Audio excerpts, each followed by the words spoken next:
जय श्री राम दोस्तों। राम हनुमान ज्ञान गंगा कहानियों में आप सबका दिल से स्वागत है। क्या आप लोग जानते हैं किसी भी पूजा में इस्तेमाल किए जाने वाले नारियल का जन्म आखिर कैसे हुआ?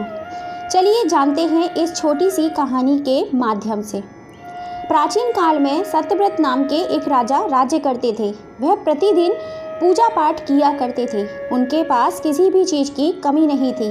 वह धन दौलत से लेकर हर प्रकार की सुविधा से समृद्ध थे। हालांकि इसके बावजूद भी राजा की एक अभिलाषा थी जिसे वह पूर्ण करने की चाह रखते थे। दरअसल राजा सत्यव्रत को किसी प्रकार से स्वर्गलोक जाने की इच्छा थी। वह अपने जीवन में कम से कम एक बार स्वर्गलोक के सौंदर्य को देखना चाहते थे, इसीलिए उन्हें इसका मार्ग नहीं पता था।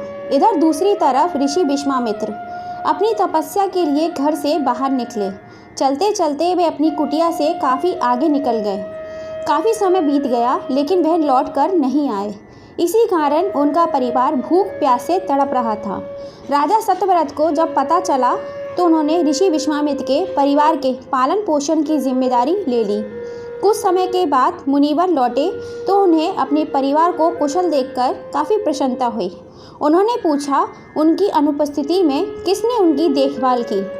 इस पर ऋषि के परिवार वालों ने बताया कि राजा ने उनके लालन पालन की जिम्मेदारी उठाई थी। यह सुनकर ऋषि विश्वामित्र तुरंत राजमहल पहुँचे और राजा से मुलाकात की। वहाँ पहुँचकर उन्होंने सबसे पहले महाराज को धन्यवाद कहा। इस पर राजा ने ऋषि अपनी इच्छा पूर्ण करने का आशीर्वाद मांगा।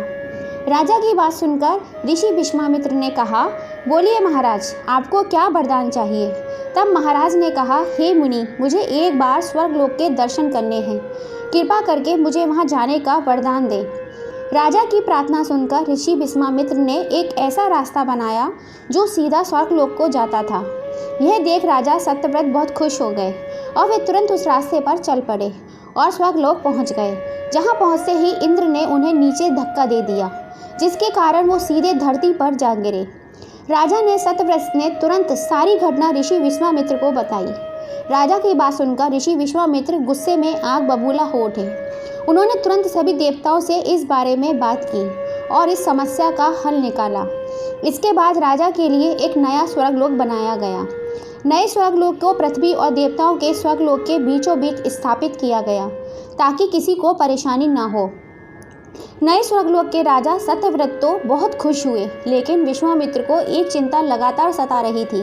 उन्हें डर था कि नया स्वर्गलोक कहीं जोरदार हवा के कारण गिर ना पड़े। अगर ऐसा होगा तो राजा सत्यव्रत दोबारा से धरती पर आ गिरेंगे।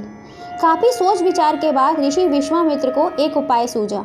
उन्होंने नए स्वर्गलोक के नीचे एक बहुत लंबा खम्भा लगा दिया ताकि उसे सहारा मिल सके।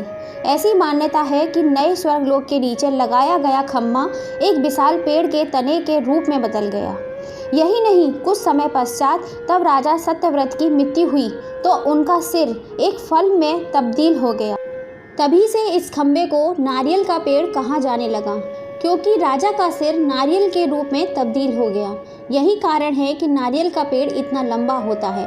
दोस्तों, आपको ये छोटी सी कहानी कैसी लगी? कहानी पसंद आई हो तो ज़्यादा से ज़्यादा लाइक एंड शेयर सब्सक्राइब ज़रूर कीजिएगा और पास में लगी बेल आइकन को दबाना बिल्कुल भी मत भूलिएगा। जब भी हम कोई नई कहानी डालें उसका नोटिफिकेशन आप सबको मिल सके। और कमेंट में जय श्री राम लिखना बिल्कुल मत भूलिएगा। जय श्री राम दोस्तों।